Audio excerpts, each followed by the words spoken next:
Currently, I'm reading No One Is Talking About This by Patricia Lockwood. All I can say is I know what's going on, but I don't know what's going on. Like, do you know what it's like to dissociate? Dissociate? Dissociate? Disassociate? Doing all of the above. I feel like I'm experiencing all of the above with this book. Connection and lack of continuity between thoughts, memories, surroundings, actions, and identity. Seek medical care. See a doctor if you feel detached from your environment, the people around you, or your body. Or your book. Your words. I recently watched a TikTok where a young man was going down a water slide, and he decided to go down the water slide in a wetsuit. And I guess, because I've never been down a water slide, specifically for this reason, I guess when he got to a certain point on the water slide, the wetsuit and the lack of water in that spot caused him to get stuck. And the panic that was on his face when he realized that he was stuck in the middle of a water slide. He tried to go back up. He realized that probably wasn't going to work. He tried to climb down. I'm assuming they have fail safes in place for this type of thing. I wouldn't know because I don't do water slides. I really don't do roller coasters. I don't do the rides that spin you around. I don't do any of that. I've never really done any of that. My amusement park ride experience is very, very, very limited. And that is on purpose because I don't understand the point of deliberately putting myself in danger because the world is dangerous enough. Like, to me, driving in my state where I live, in the county where I live, that's danger enough. Like, that's enough excitement for a lifetime. So, I don't understand it. But reading this book, this is what going down a water slide in a wetsuit with not very much water must feel like. Especially the getting stuck part and not knowing which way to go. Like, I am now on page 53. I could have very easily DNF'd this book, but I feel like now that I'm in it, I gotta go through it. So it's the next day, hence the hat. I didn't tie down my hair last night. It looks crazy. Here we are. I am now on page 106. So I just keep waiting for the normal to come. I don't think it's coming, y'all. I'm halfway through. I don't think it's coming. I don't know if I mentioned to you guys or not. I think I did, that this book kind of reads in paragraphs. Not kind of, it does read in paragraphs. It's still early. Have not had food or coffee. I'm sitting outside the lovely Home Depot waiting for hubby, who had a craving for IHOP. Yeah, so he's getting whatever it is that he's getting from Home Depot. He comes here like 3-4 times a week. And then I guess we're going to IHOP, which I guess I could do the spinach and mushroom omelet, but I don't even know if that's what I want. I like IHOP, but I don't know. I do know that I do want coffee. I do want to do that. Anyway, but the book. So a passage that stood out to me, and I did want to read it to you guys because I thought it was very interesting, a little funny, and kind of sums up at least my thoughts when I read this. Hold on a second. And reading for those who are just listening. Modern womanhood was more about rubbing snail mucus on your face than she had thought it would be, but it had always been something, hadn't it? Taking drops of arsenic, winding bandages around the feet, polishing your teeth with lead. It was so easy to believe you freely chose the paints, polishes, and waist trainers of your own time. While looking back with tremendous pity to women of the past and their whalebones, that you took the longest strides your body was capable of, while women of the past limped forward on broken arches. So that's clearly a reference to all of the beauty trends on social media. I know at this point you're probably wondering, like, girl, you haven't told us really anything about this book except for this woman thinks that the internet is a portal. And that's true. I have not.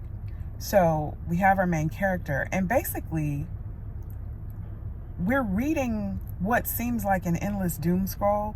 It's not. It's it's not a doom scroll. It's just like snippet after snippet after snippet after snippet of what she sees on the internet, but also interspersed in the snippets, the paragraphs are what I'm assuming is how her husband is reacting to this. You know,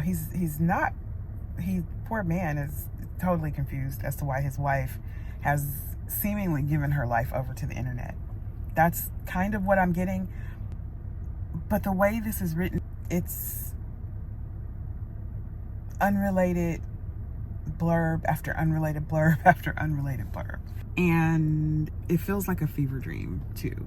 So there's a lot going on here. You're understanding that she realizes that something is not right. You're understanding that it's almost like mental illness, you know, the constant doom scroll. Like, this can't be good for our brains. That's what you got from Home Depot? Yes. You got an elbow. An elbow. And now we're at Lowe's. I'm assuming we need another elbow. I'm exactly halfway through this book. Actually, that's not true. A little more than halfway through this book. I anticipate that I will finish today. Maybe tomorrow. It's a fast read, and for whatever reason, I'm just struggling to get through it.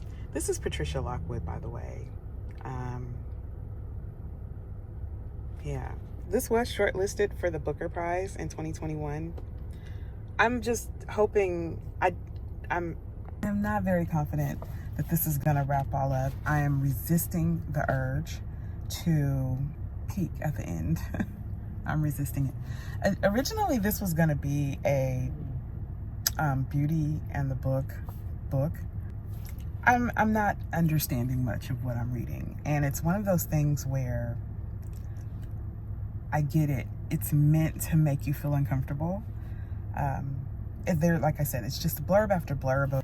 Just pretend like you're scrolling TikTok or scrolling Reels, Instagram Reels, or on Twitter, and you just keep seeing, you know, idea after idea after idea that is pretty much being forced upon you.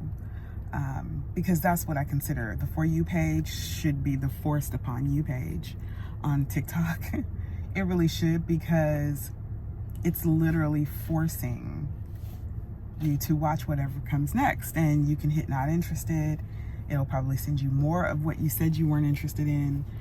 You can keep scrolling, and the more I read this book, the more I realize that that's probably not healthy. Like, I don't think we were meant to consume ideas in that way anymore. And the irony there is, of course, I want to make content. I'm fine. How are you? I'm good. You were filming, weren't you? I was. We were supposed to go to IHOP, but now we have been to Lowe's. And, yeah. So, now you guys know why I can't read books or make videos, because my family loves my attention. Anyway, we are now on part 2.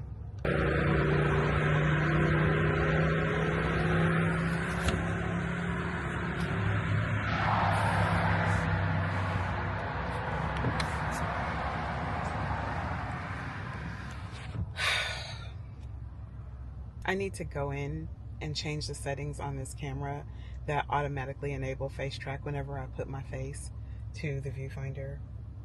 I need to do that. I feel like this vlog is all over the place, but it's so fitting because this book is all over the place. We are now on part 2. Please, God, let part 2 make sense. This is the type of book that, if there is any meaning to be gleaned from each paragraph that you're reading, because of the way that it's written, I'm going to have to go back and reread it at a much slower pace, which is very funny because I feel like I'm already reading it at a slower pace. I started reading this book on like the 3rd or 4th of October. It is now October 11th, I think. What is today? And I know I have not been consistently reading the book. Yes, it's Friday, October 11th. I have not been consistently reading the book because I've been doing a ton of other things like cleaning out my closet. And I went on a trip and came back. And people read 10, 20, 30 books a month. I cannot get through. This book is not quite 200 pages, or maybe two something. There are blank pages. There are pages that just have part 2 on them.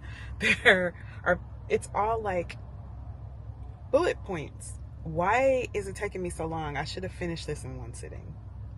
I'm not beating myself up for it, but this is one of the problems that I have with reading. And this is why mine isn't a typical book channel, because more and more I find myself exploring the challenges of actually getting to read a book than I do the books themselves. Then I I get to, I end up focusing more on how hard it is to read than actually reading. And that's probably a good thing, because that definitely sets my channel apart. But for people who want to talk about books and who want book recommendations, I feel like I'm failing you, and I'm incredibly sorry. But I guess if you really just want book recommendations, you could probably watch a channel that really specializes in those things. I mean, I do. I watch channels that really specialize in those things when I want recs. So maybe here you just, getting to see the behind the scenes of my struggles with reading. I wanted this to be a beauty and a book vlog because I actually did get some new skincare, like some new bougie skincare. And I guess I could talk about it a little bit, which I guess in theory would make this a beauty and the book vlog if I did. I'm just trying to stay consistent with the types of content that I put out. And in my mind, if I can categorize things, it's a lot easier to do that. Anyway, I did get some new bougie skincare. It's from a company called Noble Panacea. And when I say bougie, it's really bougie. It is at a very annoying price point. But I couldn't resist. And I've been using the products pretty consistently for about 4 days now. And I know that I have on this hat and I have on glasses, but I actually like the way my skin looks. Now, I can't say that it looks much different than it looked before, but I did have before I started using it, and all I got was like their cleanser and exfoliator combo, which I don't know how I feel about. Vitamin C, and then they have this mask that you can do like once a week. I have those 3 items. I tried the mask first. That was actually my intro. It was actually my intro into the line. And then for the last 4 days or so, I've been using the cleanser and the vitamin C product. And then, of course, my regular moisturizers and oils and stuff. But what's very interesting about my skin right now is it's not better and it's not worse. And I'd say that with one caveat. I did have a little bit of a breakout that was forming before I started using the products here, because I pluck the chin hairs. It's just oddly satisfying to pluck chin hairs, but I probably should just shave. Like I use like a microblade technically, but just mainly the hair, and that is probably more effective and leaves less scarring and blah blah blah blah blah. But sometimes I can't resist just taking the tweezers and plucking, so that can leave scarring if I'm not careful. And it also sometimes will cause me to break out here and here. And right before I started using the products, it looked like I was getting ready to get a pretty nasty breakout, and it definitely calmed all of that down. So my face actually feels good. But what I will say, as of day 4 or so of using the products consistently, I will say that my face feels neutral, and it looks clear. I don't know that it's glowing or anything like that. I can't really tell, but it just looks neutral. It feels and looks neutral, like it's not doing anything bad. And I don't know if it looks better, but it's just existing. It doesn't feel plumper, but it doesn't feel like dry or I don't feel like I'm gaunt or anything like that either, or that I look that way. Um, it doesn't feel oily, but it doesn't feel dry either. And for the most part, I mean, it feels kind of hydrated. It doesn't feel tight. It's just neutral. I don't know if neutral is a good thing. I guess coming from where I came from with my skin, and one of these days I'll pop in a picture and let you see. Coming from where I came from with my skin, um, it's all good for me. I mean, I want it even better if I can get it better. I would love naturally glowy skin and, less discoloration, because I do have sun, I do have some sun damage and stuff. And I do have on sunscreen right now. But um, if this is what it is, if this is the best it gets, this is good, because this is the best it's been. Anyway, I guess that checks the mark for the beauty part. So I can, in theory, call this a beauty and the book blog. But really, it's just beauty and confusion. The beauty, I have a handle on. This book, not so much. I'm going to go ahead and get into part 2. If anything interesting happens, or if I get more clarity, I'll let you know. If you're as confused as I am, all I can say is we're in it together. I can't wait to be done with this book. Since I'm in the car by myself, I thought I would read a little bit of part 2. Despite everything, the world has not yet ended. What was the reflex that made it catch itself? What was the balance it regained? You'll be nostalgic for this too if you make it. Pretty much the internet has just been telling this woman that the world is going to end, that everything is a conspiracy, that she should believe the earth is flat, and she may or may not be an atheist. I mean, that's kind of the gist of it. I feel like I'm missing something. And here it is. Here's the turning point, you guys, and I'm reading it to you again because I can't believe I've made it here. The question that was the pure liquid element of the portal, who am I failing to protect, had found its stopped clock answer. She fell heavily out of the broad warm-us, out of the story that had seemed up till the very last minute to require her perpetual co-writing. Oh, she thought hazily, falling rain-wise like Alice, finding tucked under the arm the bag of peas she once photoshopped into pictures of historical atrocities. Oh, have I been wasting my time? Definitely felt like she was wasting mine. I'm just saying. So we're on page 120. The third page of part 2, and she has gotten the text from her mom from real life. I'm hoping to all above that this is what takes her out of this doom scroll fever dream that she's been in, and that she has put us, the readers, in as well.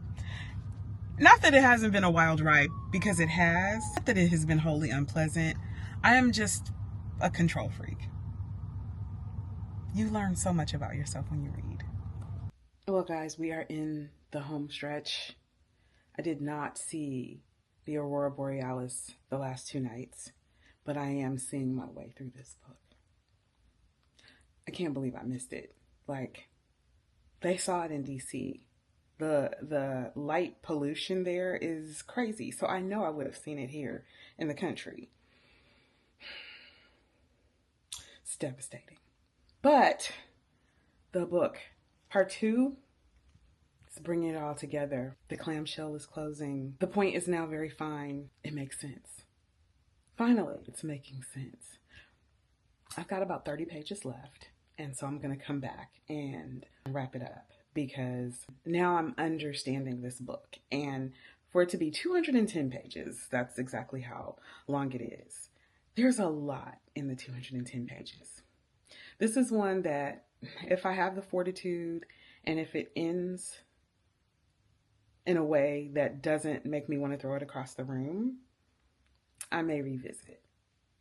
I did not hate this book, for the record. When I started reading it, I was just very, very, very frustrated with it. And now I'm not. Now I see where things were going. Sometimes you just have to stick with a book. There's a life lesson in there somewhere. As I sit here watching a stink bug lodge itself in the screen of my window, I'm proud to say that I finished the book. It was actually 208 pages, not 200 and they won't let me be great. They just won't. Oh, you making a video of me. On my favorite part. Well, my second favorite part.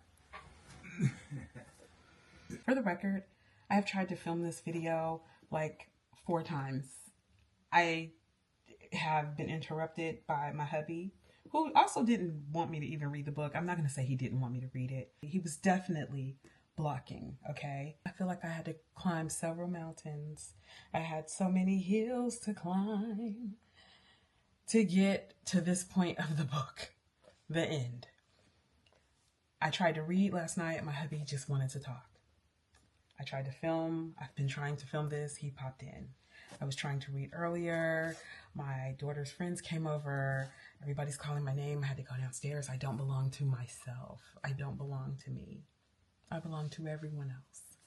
So when I want to do something like talk to you guys about a book, I have to do it quick and I have to do it strategically. So here we go. No one is talking about this. I would call this autobiographical fiction. I'm pretty sure that is a term that I've heard somewhere.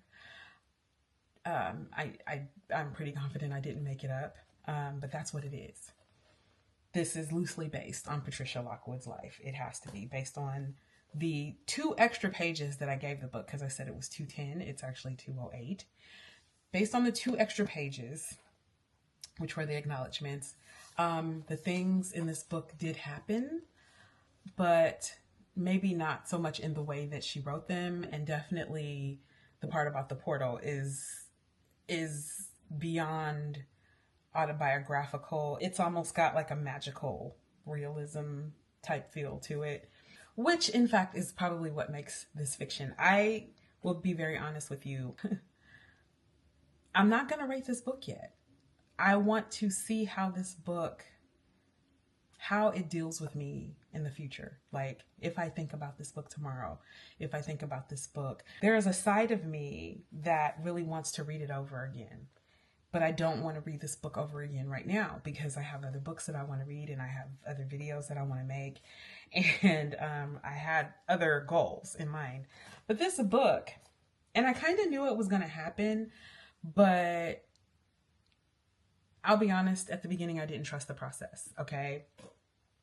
The first half of this book is clearly, like I said before, passage after passage, separated passages literally by literal space and figurative space, where you are being fed one disparate idea after another. This book came out in 2021, which means that it was probably written around 2020. That's what I'm getting, 2019, 2020. That's probably when it was written and edited and all of that. And there are very distinct ideas in this book that came directly from the internet. Conspiracy theories, the idea of cancel culture, with which they don't call it cancel culture. She doesn't call it that in this book. I forget what she calls it, but there's how you should identify, the way that people were cutting their hair, which I had the same haircut, like shaved sides, hair on top, like all types of things. The tiki torches and the tiki torches in Charlottesville, and just all of the things that happened when we went into lockdown, or around the time we went into lockdown, and then after, and how the internet changed, and how everybody became a social justice warrior, and how if you were on the right side of history, then you absolutely hated the police, and you absolutely, you absolutely used pronouns, and all of the different things that you had to do, and whether or not you should wash your legs or not wash your legs, and just the overwhelming way that we as a people took sides and clicked up and came out with these insane ideas and made people like choose a faction to be a part of. Like, that's what the first half of this book is. And the author was very much entrenched in that, especially because she was also a part of it. She had gone viral and she had an audience, and so she contributed to it. And the portal was telling everyone how to live. And honestly, that was exactly how I felt. Like, any type of dissenting view of the masses, or of the masses on the internet, especially a certain group of people who had taken hold of certain social media outlets at that time, if you didn't fit into their mold, if you didn't live by their talking points, if you didn't have the syllabus that apparently they got from birth, if you weren't in the proper generation, Gen Z, let's just say what it is, you were subject to ridicule, name calling, being told that you were not on the right side of history, being called a boomer, all of that. If you dared to like or not hate certain groups of people, you were a pick me. I mean, all of these things, right? I have said this on my other channel. I have about 40,000 followers on TikTok. And literally, I avoid posting on TikTok as often as possible because people there have found that they have a voice. It is the most democratized platform in the sense that anybody can do anything there. And it could possibly go viral, and you could possibly make money, and you could possibly become a personality. Because of that, you have a lot of people who have come out of the woodworks with crazy, weird opinions. And you have a lot of people who are looking to belong. And the two don't always necessarily go well together. Okay? That's what you have. And she, Patricia, and I'm assuming, because she was never named as the main character, but I'm assuming we're talking about Patricia, because like I said, it is in essence an autobiographical fictional book. We'll just say Patricia. She found herself in the middle of all that. And it was definitely, which is something that I didn't see here, but maybe it was, and I may have skipped over it in my initial frustration with the book, just because it was like, it's very hard for me to not have like the meandering stream of consciousness. Normally I'm good with it as it paints a picture, but it was bringing up all of the frustrations that I have with TikTok in particular, but social media, especially short form content. But that's what was happening at the beginning of this book. That's what she was going through. And although, like I said, it was never said in the book, she definitely needed to touch grass. It was to the point so much that she was really moving into the portal, and it was like a lifeline for her to a certain extent. And that was what was becoming her reality. At least that's how she wrote it here. Or at least that's my takeaway from it. It was like it was becoming her reality, and it was controlling her life, because it was. And I know that feeling. I have been an early adopter of many platforms, and even here on YouTube, I was a moderately early adopter. It can be all-consuming, and to the outside world, you can look a little crazy. I know I felt crazy at times, so especially after 2020. I felt the portal part, and I think my frustration was from my own personal experience as well. And it was a look in the mirror, and it was hard. It was a hard look in the mirror. And I think that it got under my skin a little bit. But boy, the second part, because now we get into the story. We get into why she comes out of the portal. And I don't want to give it away. But the second part, although it still reads in very much the same, stilted style, the paragraph style, it still reads that way. The subject matter is not as disparate. Now, she does kind of talk like someone with ADHD. Okay. And by the way, her prose are poetic. She's definitely a poet, and she does have a poetry book, I think, maybe more than one. She does write poetry. Her prose are very poetic. They are, when you're reading it, it's like, oh wow, that's a word choice I never would have thought of. So if you like that type of literary writing, you will love this. But the autobiographical story that brings her out of the portal, 10 out of 10. Unfortunately, though, I don't know what I'm going to rate this book, though. And it should be a 5-star read. It should be. But it's a personal thing. Like, it's a personal thing. It's like, something that hit this close to home for me, as far as the portal part, it's almost like, well, it should be a 5-star read because you resonated with it. I did, but was it in a good way? Like, it was almost a little too neurodivergent. That's what it was. Like, I'm definitely on the spectrum somewhere, and this messed with me a lot.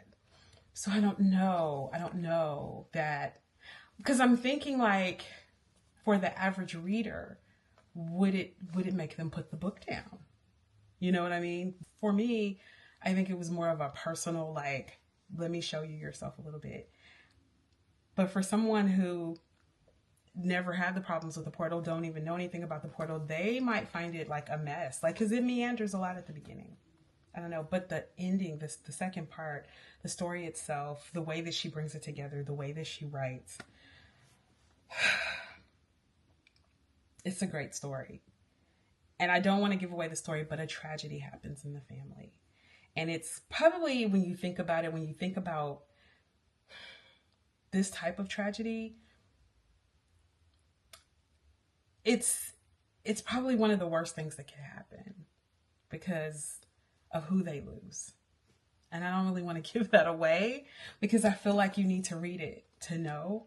But they go through a tragedy, the family does, and it pulls her out of the portal, and it makes her wonder, why was she ever there in the first place? And she gets to touch grass, literally touch grass, but she gets to touch grass. She gets to reality and realizes that, like, the people here who are out here, they need you. What's on the internet, what's in the portal, it's not real. Yeah. This is real life, people's lives, you know. And the portal is like a drug or a psychosis that takes you away from what's really important. Like, even if we don't see eye to eye politically, even if we don't believe the same things, even if I don't believe in the same God as you, or you don't believe in the same God as me, or you don't believe in God at all, what's really important, though, is the people who are around you, your loved ones, the people that you care about, the people that care about you. And that's what this is. So that's what I got out of the book. And that's a lot. And I don't know. I don't know if I'm going to rate it a 5. I'll let you know. Do I recommend it? Yes. And you know what? For other people, the beginning part, it may make total sense to you. Like, you may read it and it may be like, oh, well, that makes sense. Like, I don't understand what you're talking about. For me, it was just very abstract, and there was a lot going on. And maybe that was a reflection of my own life too, and where I was mentally when I was reading this. You know, because I do have a lot going on in my life as well. And this just, the beginning just seemed to add to it. And it was hard to concentrate and to, like, you know, you pick out parts and you see certain things and you have aha moments, but then it's like more and more and more of the same. And it's like, okay, I need to get past this because what's really going on here? Yeah, that was it for me. So if I'm rating it right now, it's high. It's up there. It's a 5 in the sense that she made me go inside myself. She made me look at myself. She made me think about how I was reacting to what I was reading. And then also she ripped my heart out, but did it in a way that was also funny because jokes are important. And sometimes you have to laugh at yourself. And that's in this book too. There's a lot in this book. And I think that's what it is. There's so much in it, even though it's a small book. She said a lot without saying a lot, but by saying a lot of other things. And it threw me for a loop. This is the first time in a long time that a book had me fighting with myself. What was that? The weirdest bugs fly by my window because we live backed up to wood.